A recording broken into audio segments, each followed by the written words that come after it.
So, hello everybody and welcome. This is Lizzie and Justin, and we are live again for another week of Turning Towards Life. And you are so welcome to join us wherever you are, wherever in the world and whenever in the world you happen to be listening to this. We are recording this in August 2023, and Lizzie is in London. I know you're in London, Lizzie, and I am sitting behind the wheel of a car somewhere near Pisa in Italy, where I am this week, and I'm feeling, Lizzie, it marveled at the technology that makes it possible for us to do this. It's really amazing, and feeling grateful, very grateful for our commitment to keep on having this happen. So this is the 306th one of these conversations that we've done so far, really without interruption. So thank you to all the people who made the amazing technology, and thank you to you, Lizzie, for being here. And thank you to everyone, all of you who are with us, an increasing number of people. Some of you have been with us for 306 episodes, and some of you are just joining us now. You're all equally welcome. And this is an expression of a bigger something called Thirdspace. So if you're interested in finding out about Thirdspace and all the things that we're up to, you can head over to wearethirdSpace.org. And Lizzie, as always, we have a source for this week, which you've chosen. And thank you for ringing this one. Well, Justin, I'm completely amazed that you're here and that you've driven however long to find 3G and a place to park. And it reminds me, Justin, of, well, I'm just thinking that in the early days, that would be quite normal for one of us to be doing something or being somewhere else in England or something. And then the pandemic happened. And of course, we were in our houses every single Sunday for a very long time. So it became less regular that we called it by hook or by crook, that we would do it. And I know that there were episodes of me sitting on steps behind pubs and with my rain back up and in the pouring rain. And this is just reminding me of the by hook or by crookness of it, that we just agreed we would just do it wherever we were and whatever the conditions were, we would just have a go.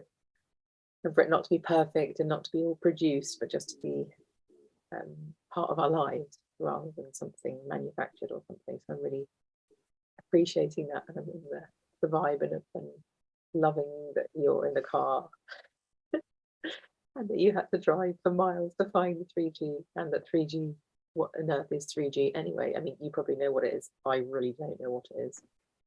I'm just grateful that it exists and that we can do this too. So thank you, Justin.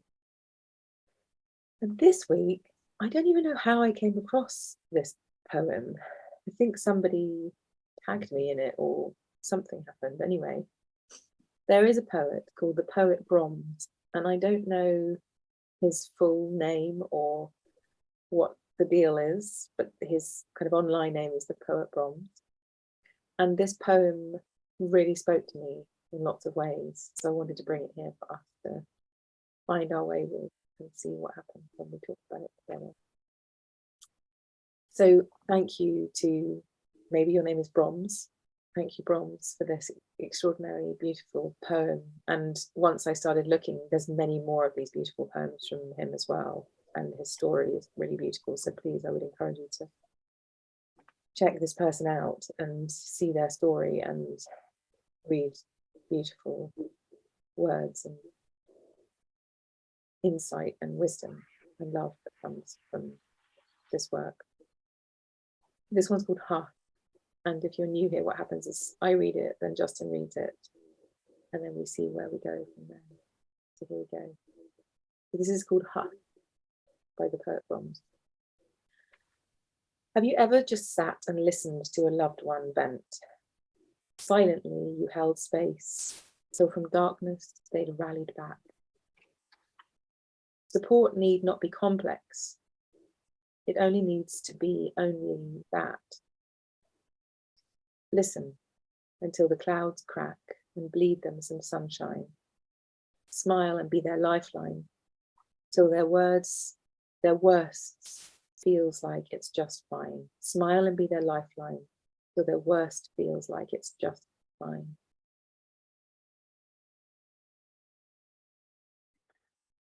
So this is hush.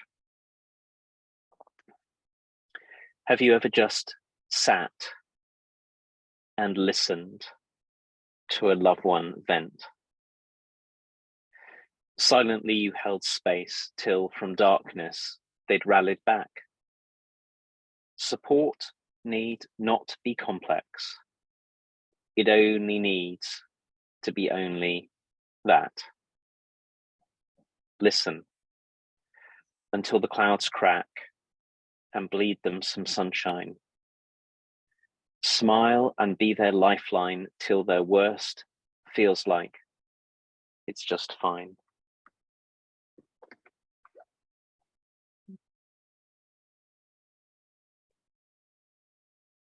Thank you, Justin. So as you were reading, I could feel all the parts of me that want to help but feel quite powerless. Feel very held and reassured by this. And that there's this possibility that we're being given here of our presence being what's needed, our listening being what's needed. And that if we listen and we listen and we listen, the natural unfolding of things will be of huge value. And I think the last line is the one that moves me most, which is that we could smile and be their lifeline till their worst feels like it's just fine. Somehow for me, all of the times where I've talked until like the worst of me has come to the fore and someone hasn't run away, I feel like I've said this to you lots of times, that you don't seem to run away when I think the worst of me comes forward. But somehow that meeting of my worstness and it not being something somebody runs away from or shames me for or pushes down or says, well, no, now you've gone too far and you're completely not okay in yourself or something, to me, because that hasn't happened. I mean, some places it has happened, but those ones, they're not my people that I trust or whatever. But when I feel that trust and I can be the worst of myself and it's just fine, the worstness doesn't need to be the biggest thing anymore. Somehow something really happens in that moment of, oh, I'm not as dark as I thought I was, or I'm not as unacceptable as I thought I was, or that part of me that I have judged so harshly doesn't get judged by the same degrees from someone else. So therefore, maybe I'm different than I thought I was. Maybe there's more possible here than I thought was. And so this listening and this smiling at the worst of each other makes me breathe deeper and feel way more hopeful about all of the parts of all of us that we feel aren't bringable to the lightable because they're too bad or they're too awful or they're too unacceptable to the world.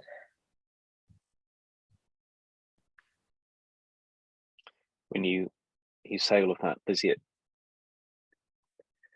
has me wonder what we might mean by listening.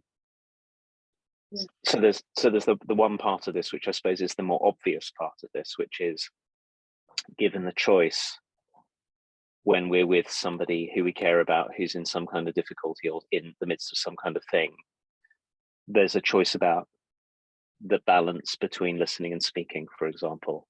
You know, how early am I going to say anything? Am I going to bring anything that I can see, or am I going to listen, and in what order? And for those of us who jump in very quickly with wanting to do something about something, helpful as that can be, sometimes the invitation that's here that you've expressed so beautifully is, what if our role very, very often is to be present to the person and stay with the person that we care about, so that something else can start to make itself known in them through the process of being unhurried and not jumping in. I know one of the reasons sometimes I find it hard to speak to other people is because I can feel that if I even open my mouth, what I'm going to get is their answer to my difficulty. And it's not that that's never helpful. Sometimes it is helpful, but often if there's a big knotty thing in me that needs some working through, it's not helpful.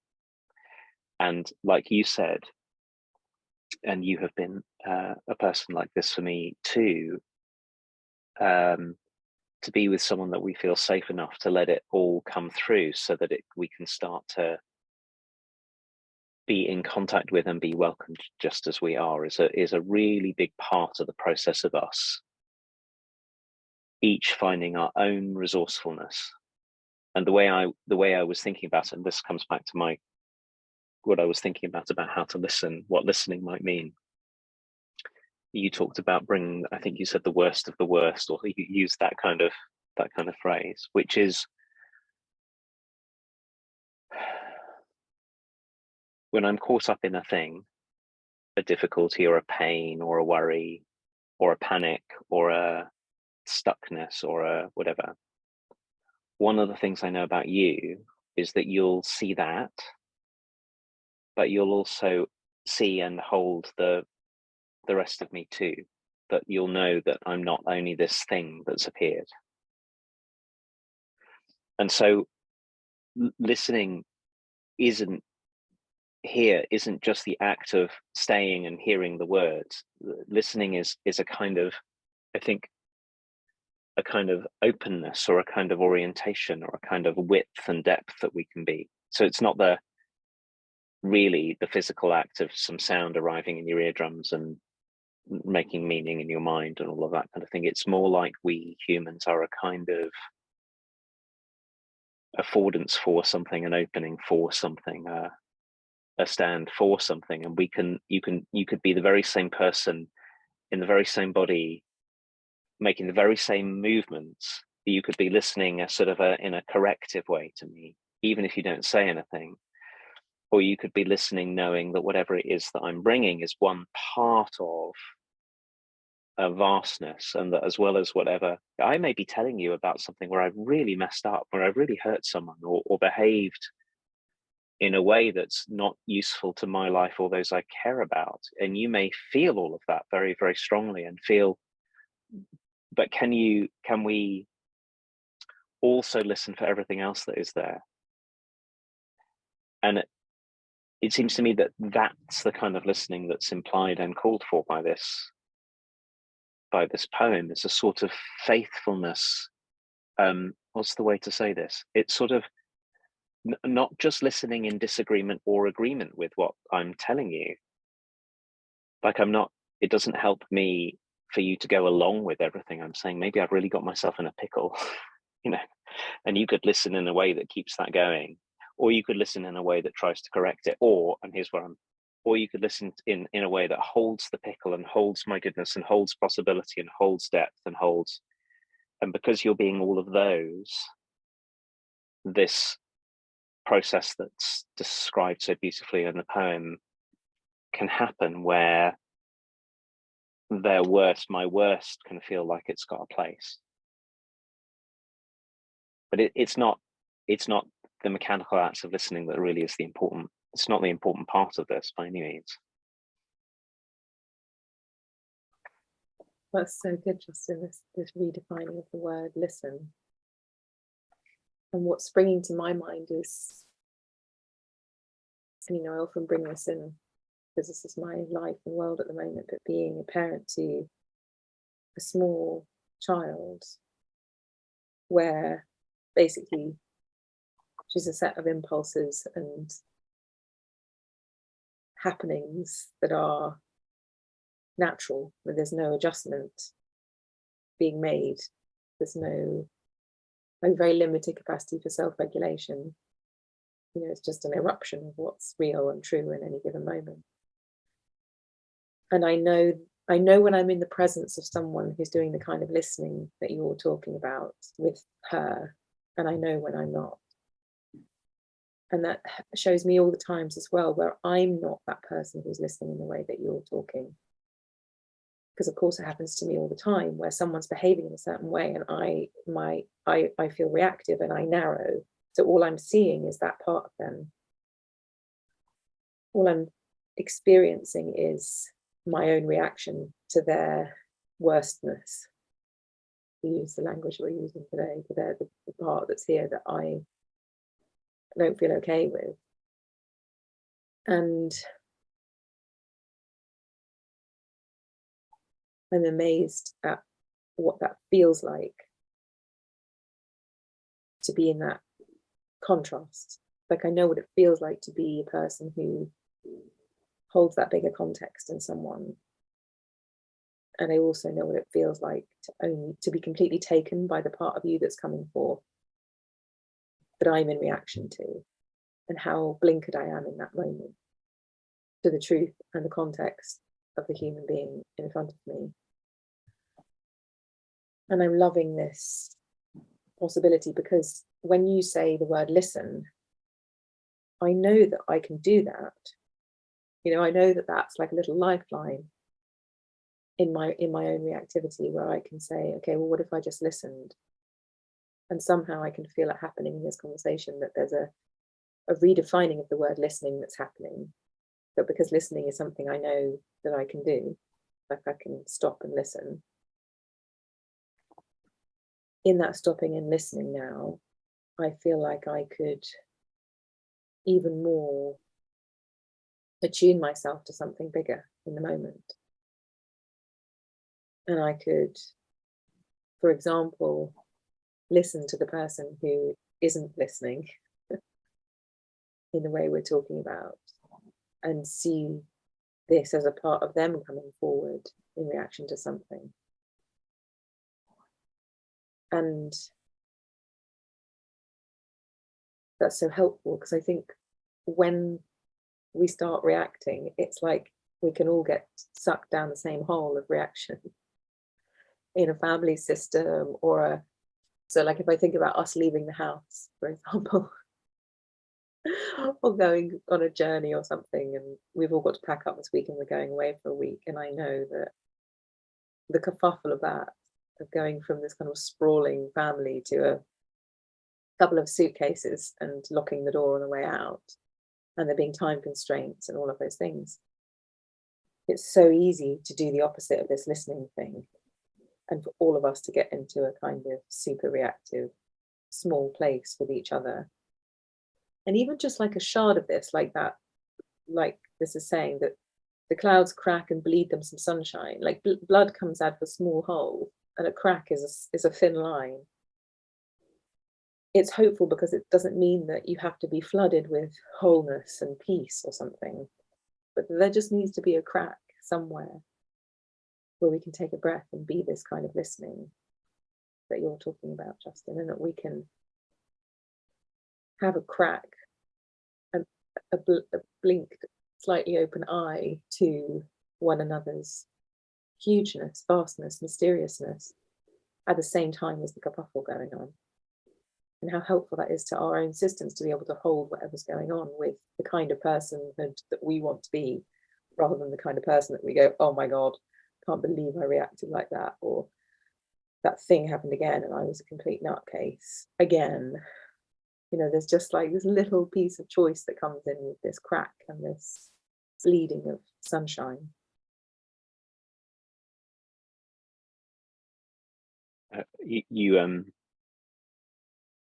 Lizzie, when you just starting speaking, you talked about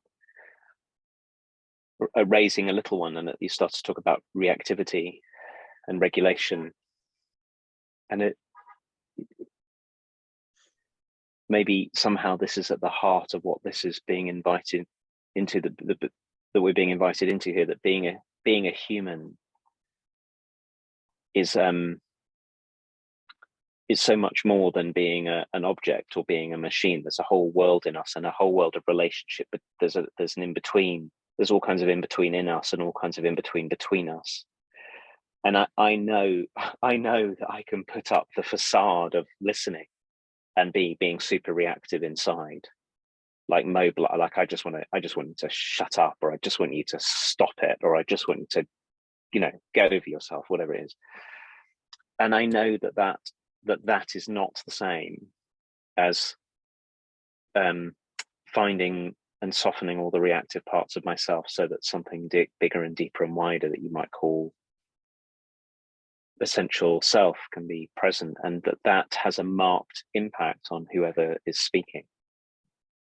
And that's one of the mysteries of being human, is that our interiority and our in-betweenness play such a big role.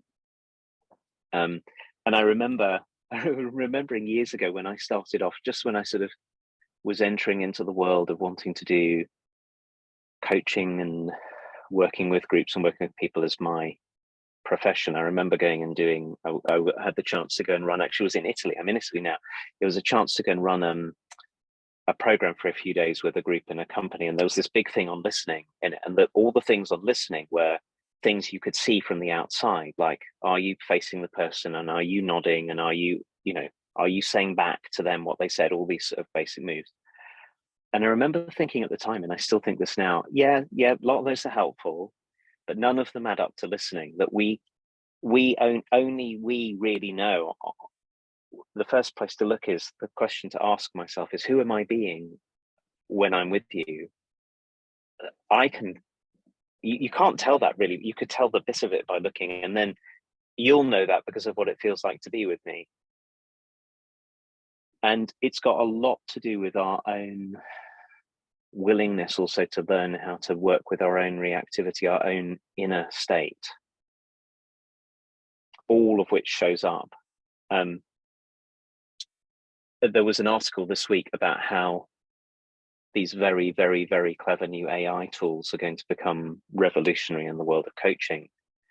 And I thought,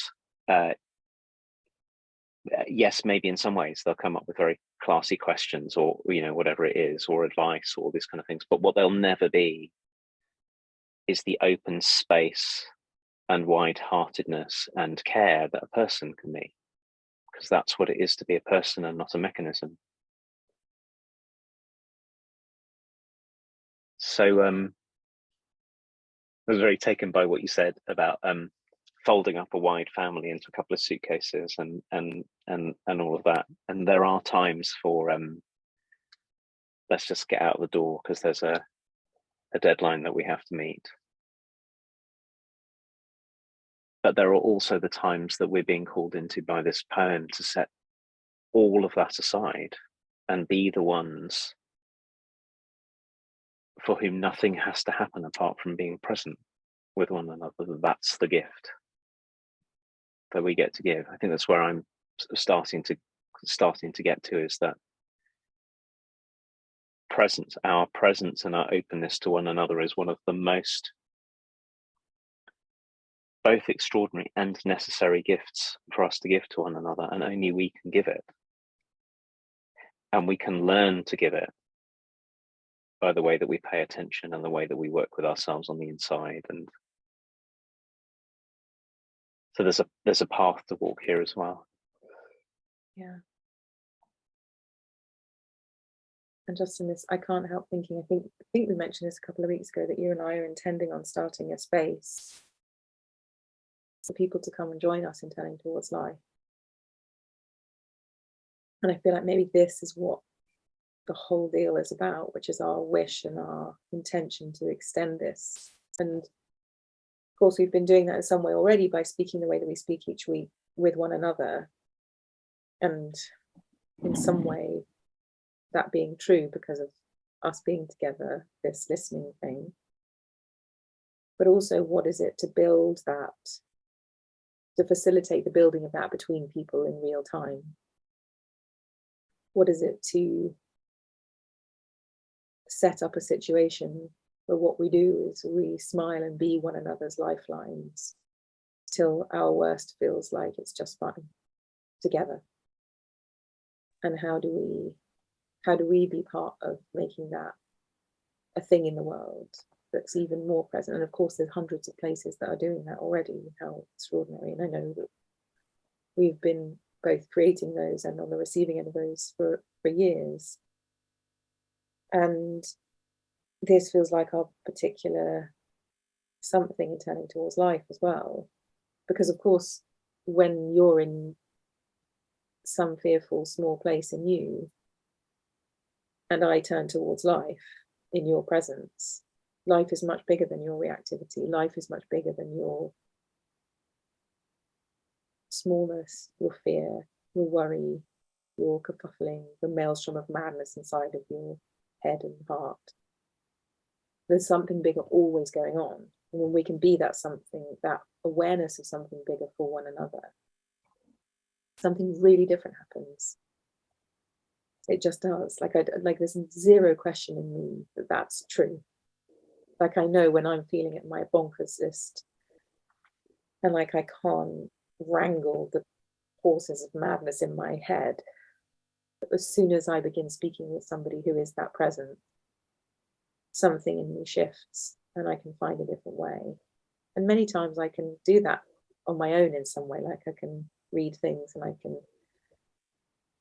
sit still and breathe and all of those things. But I don't think I've ever experienced anything as powerful as somebody receiving me, who's not a robot, by the way, but who's a person with a life and pain and difficulty and kerfuffleage in their existence, who holds this way of listening with me.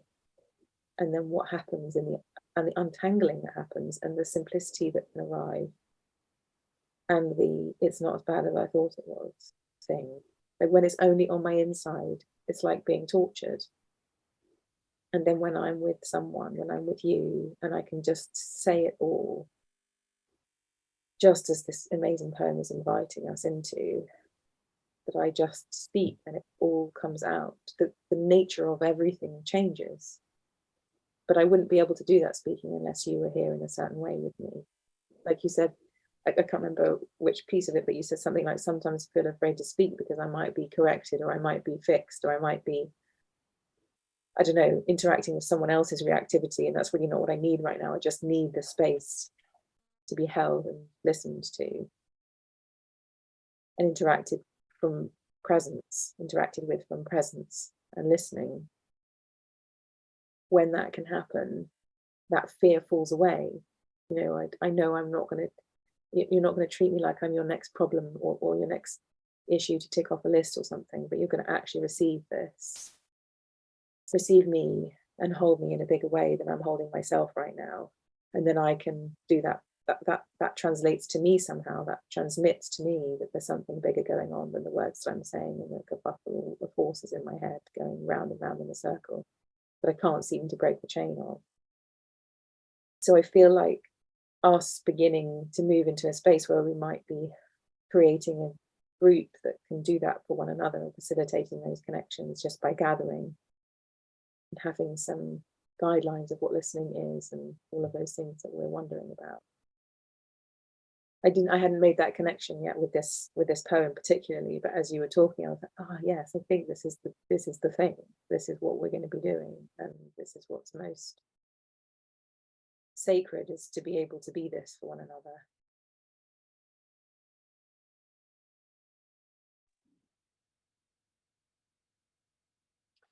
I love the idea of being able to be lifelines for one another, Lizzie. You just said it's like you said, there's so much we can do on our own, but there's so much that we can only do because there's another presence being present with us, another heart and mind, a being, as someone who cares. And I think this is the last thing for me to say. I wonder if maybe part of our way of being lifelines for one another comes precisely because we can get caught up in being reactive and wanting to fix one another and urgent and all of those, and we can choose to set that aside in order to welcome the bigness of another person and all of them. That's not the particular thing that's going on, all of their goodness too. It's that we have the choice to do that makes it meaningful when we do it. But I could imagine sitting with a machine that was linguistically very sophisticated and would only ever remind me of my goodness, and the words might all do the thing, but for all the reasons that we're saying, including that it's to do with, we humans have choices about what we care about and how we direct our attention. And it is that act of choosing to care and to direct our attention, our width or our narrowness, our depth or our shallowness, our urgency or our patience, that means that when we do meet one another in this way, we can be lifelines to one another, because when you are that for me, it awakens in me that in me, which can make similar choices. So I think we need one another to do this. It's why being together and turning towards one another, as well as turning towards life itself, is so crucial for flourishing as a person. And why maybe in these times when there are many different kinds of crises, some immediate and some far off, that we're having to work within our own systems and live in the midst of, and when there's the hype about how machines will do so many of these things for us, why it's very, very important that we remember ourselves and one another and come into contact with one another, precisely because of all of those things. Oh, this is so, I don't know what the word is, nourishing to be in this conversation and the wonderings of it. And I want to say thank you again to the poet Brahms for writing this particular wonderfulness, and for having so many poems like this as well. Really beautiful. And Justin, thank you to you for doing what you did to be able to get here into the petrol station or wherever you're sitting, the glamorous location that you're in. And thank you to us for just keeping on and being in these conversations. And thank you everybody for being here with us, for being the reason we get into this space each time, and that follow through on our commitment to one another and everybody here. So thank you. And next week I'm going to be in a different place, and probably Justin, you're going to be home in your normal place. So we're going to have another kerfuffle of some kind next week. So I look forward to that kerfuffling round. And just to say thank you to everybody, however you're listening, whenever you're listening, we're really, really, really grateful. And you can always contact us, by the way, hello@turningtowards.life, even if it's just to say hi. We would love to hear. Thank you, Justin. Thanks, Lizzie. See you all next week.